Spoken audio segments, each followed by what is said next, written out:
आप सभी भक्तों का मेरे YouTube चैनल राधे कृष्ण में हार्दिक स्वागत। दिन बुधवार तारीख 27 मार्च 2024।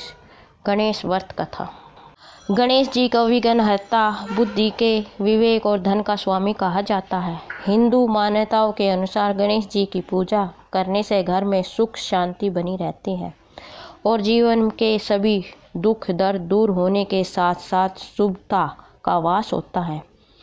भगवान गणेश अपने भक्तों की जिंदगी में आए विपदा को हमेशा के लिए दूर करते हैं और लंबे समय से रुके हुए शुभ कार्यों को संपन्न करते हैं। किसी भी पूजा में सबसे पहले गणेश जी की आरती की जाती है। बिना गणेश जी की कथा कहे कोई भी पूजा अधूरी मानी जाती है।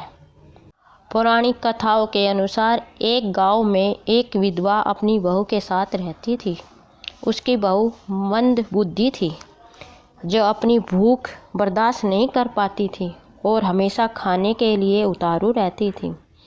वह सबसे पहले उठकर खाना खाती थी, फिर घर के बाकी काम किया करती थी। एक दिन विधवा ने अपने घर में पूजा करवाने के लिए सोचा, लेकिन वह थोड़ी परेशान थी क्योंकि उसकी बहू अगली सुबह उठते ही खाने के लिए दौड़ेगी और पूजा के लिए बनाए गए पकवान को झूठा कर देगी।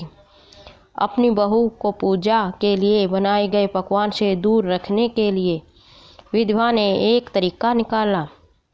पूजा वाली सुबह उसने एक मटका लिया और उसके नीचे एक छेद कर दिया और अपनी बहू से बोली कि आज पूजा है, इसलिए खाना खाने से पहले पानी भरकर ले आओ। बहू भी चालाक निकली। उसने देख लिया था कि विधवा ने मटके के नीचे छेद कर दिया है, इसलिए वह अपनी साड़ी में आटा बांधकर पनघट पर चली गई। वहाँ उसने आटा निकाला और कुएं के पानी से आटे को भिगो लिया और कुएं के पास ही एक शमशान घाट था जहाँ चिता जलाई जा रही थी। बहू ने उसकी आँच में अपनी रोटियां सेक ली। उसकी रोटियां सूखी थी तो वह पास ही में गणेश जी के मंदिर में चली गई जहाँ गणेश जी को किसी ने चोला चढ़ाया हुआ था। उसने देखा कि गणेश जी की तोंद पर घी लगा हुआ है। उसने उस घी को अपनी रोटियों पर लगा लिया और उसका भोग गणेश जी को लगाकर वह बाटी खा ली और घर वापस चली गई। बहू की इस हरकत पर गणेश जी को बहुत गुस्सा आया और उन्होंने गुस्से में अपनी नाक पर उंगली चढ़ा ली। जब गांव वालों ने देखा कि गणेश जी ने अपनी नाक के ऊपर उंगली चढ़ा लिया है तो उन्हें मनाने के लिए बहुत जतन किए गए, लेकिन गणेश जी ने अपनी उंगली वापस नहीं उतारी।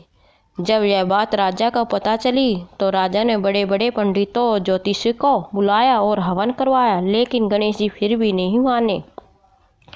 सब बहुत चिंतित थे। राजा ने पूरे गांव में यह ऐलान करवा दिया कि जो भी इंसान गणेश जी की नाक पर से उंगली हटाने में सफलता हासिल करेगा उसे इनाम के तौर पर 5 गांव दिया जाएगा। गांव के सभी लोग गणेश जी को मनाने में लग गए, लेकिन गणेश जी मानने ही नहीं और अपनी उंगली चढ़ाए रखे। अंत में विधवा की बहू बोली, अगर सब उसे आज्ञा दे तो वह गणेश जी की उंगली हटा सकती है। उसकी बात सुनकर विधवा हंसने लगी और बोली कि जब बड़े बड़े विद्वान कुछ नहीं कर पाए तो तू वह कैसे गणेश जी को मना पाएगी।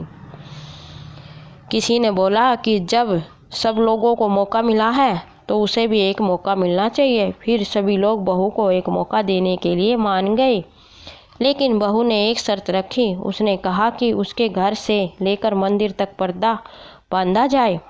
सब लोगों ने सोचा कि इतना कुछ तो हो चुका है तो पर्दा बांधने में क्या हो जाएगा।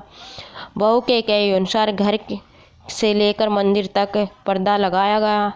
बहू ने अपना दिमाग लगाया और वह अपने पेटीकोट में मोगरी पाकर मंदिर चली गई। मंदिर जाकर उसने गणेश जी से बोला कि मैंने आपके तोंद से जरा सा घी क्या ले लिया, आपने अपने नाक में उंगली चढ़ा ली। अब नाक पर से उंगली हटा रहे हैं या दूँ एक मोगरी, अभी आपके टुकड़े टुकड़े कर दूंगी। बहू की यह चेतावनी सुनकर गणेश जी डर गए। उन्होंने सोचा कि यह तो पूरी तरह से पागल है, कहीं सच में यह मुझे मोगरी न मार दे।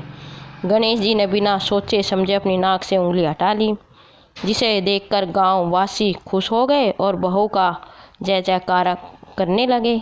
राजा के ऐलान के मुताबिक बहू को 5 गांव इनाम में दिए गए। यह कथा सुनकर लोग गणेश भगवान से ये मांगते हैं कि वह भी उस बहू की तरह सबकी बात मान जाए और सबकी मनोकामना पूर्ण कर। गणेश भगवान की जय। आपको मेरा वीडियो कैसे लगा कमेंट बॉक्स में जरूर बताएं। मेरे वीडियो को लाइक शेयर व सब्सक्राइब करें। धन्यवाद।